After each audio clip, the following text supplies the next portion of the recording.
We dismiss history at our peril. Liberty Nation Radio with Mark Angelides. And we're back talking Liberty with Scott DeCasenta. Now, the big case that everybody is talking about is Donald Trump's January 6th trial taking place in Washington, D.C. At the order of Mr. Jack Smith, special prosecutor. Now, Scott, the big news has to be that the judge in that particular case, not to mention the other case, but the judge in this particular case, she decided that the best time for the trial to start would be March 4th. And when that dropped, my jaw dropped equally far, Scott, because I realized straight away that that is literally 24 hours before Super Tuesday, where 15 states will states will be holding their Republican Party primaries. I think there's one caucus in Utah. So 14 primaries, one caucus. Now, Scott, I'm just dumbfounded by this. I find it difficult to really get my thoughts straight, but I'm reminded of a James Bond saying, a quote by Ian Fleming here: "Once is happenstance, twice is coincidence, third time is enemy action." Now, this seems beyond coincidence to me that this drops the day before Super Tuesday. Tell me I'm wrong, Scott. Mark, Judge Tanya S. Chutkan is an Obama appointee to the federal bench, and her parents are, she's, I think, Jamaican, and her parents were involved in leftist political causes, and she was an active leftist political activist in a way.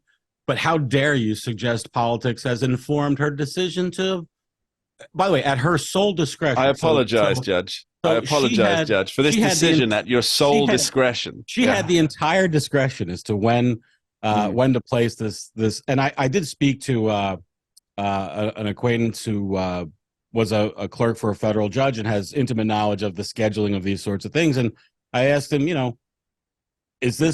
am I not seeing something here? Is there, describe this process to me. Is it as simple as the judge looking at her calendar? And he basically said yes, and that also Mr. Trump could not expect to see relief from the scheduling of this trial unless it could be shown to an appellate court that somehow the judge acted inappropriately. So judges have wide latitude about many things, including the scheduling of trials. And go ahead, I see you wanting to ask. So yeah, so what you're saying is that unless the judge acted in a bad way, which obviously we're not. I'm going to stop you right there. Unless Donald Trump can prove that the judge acted with bad motivations. Okay, so against him. Yeah.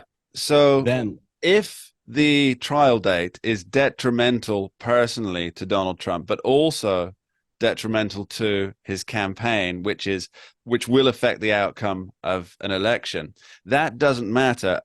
The only thing that matters is if that Donald Trump can prove that the judge acted willfully against him. If the judge had even though there are negative impacts, it's about the judge's motivations. Yeah. That's all that it's about. Well, that's interesting. It's about the motivations, because isn't the entire case against him about motivations also? Mark, this is about applying the law to the facts. That's all it's about. And just because the decision to prosecute is political and made by Donald Trump's chief rival for the office of president of the United States, I don't understand why you would think there are political motivations behind the decision to investigate Donald Trump for years, to then charge him in federal court in Washington, D.C., and to schedule that trial right during the time when he's contesting the nomination for the Republican Party. All those things, sure, they'll be totally damaging to Donald Trump politically, but I don't know where you get off questioning the motivations of those who are implementing those decisions, Mark. Of course, I would never question such motivations, Scott. That would be highly inappropriate, I'm sure. Now, this... By the way, to be sure, yes. I would be beyond surprised if anything ever arose where there was evidence that Judge Chutkan, discussed the trial and it'd be damaging. Yeah. So she knows what to do without, in fact, she may not even be consciously aware, meaning her entire life, I suspect, is dedicated towards the advancement of politics that are anti the goals of Mr. Trump. And certainly, just like if I were the the judge in a Hillary trial. I may schedule things damaging to Hillary and not even in the front of my mind think I'm trying to do this to damage somebody who I wish, may not be successful in attaining public office. So the odds of this being moved are basically zero. The odds of the trial date being moved are basically zero. Oh, But what no. seems to be happening? That's not true, Mark. I don't No? think there's zero. And here's the reason why. Donald Trump's attorneys appeared in court, and they didn't get the trial date that they wished for. But one of the things that was discussed was whether they would poll the potential jury pool. That is to say, the residents of Washington, D.C., who will be drawn, in basically the venire, Potential jury pool, call it, and that's called the venire, and with a mind towards saying these people are hopelessly biased against my client. He can't get a fair trial, and we should move it. And I think they actually have a decent chance at that. The reason being that D.C. voted for Joe Biden in numbers greater than that. I think outside of the inclusive of all the country, they hold the record for the percentage of vote that went to Biden. I'll tell you a personal story of somebody else who moved to Washington, D.C. Some years ago and presented themselves to vote for the primary, and the election officials could not find their names on the election rolls. And only after searching for almost an hour did they come up with the idea of, wait a second, are you a Republican? And they said yes. And then they went to this little card box, where like a recipe box, where they kept a few Republican registrants. That's how few residents of the district identify and register as Republicans. And so Mr. Trump may have a decent shot at getting that trial moved to a different federal courthouse somewhere else in the country. So obviously it'd be purely speculative, but where would that be? I don't know. I have to look into that. Okay. Now, moving on to other, I believe that daisy chained cases is how it's being referred to, where he's got to go from one court to another. There's the court case in Georgia coming up. Well, by the way, we have state court in New York, by the way, before Georgia, still in March. So that we're still in March of 2024, and he will go to trial on the Stormy Daniels affair per the court's calendar. Now, that remains to be seen if that trial will actually occur, but that's what's on the schedule. And then Georgia.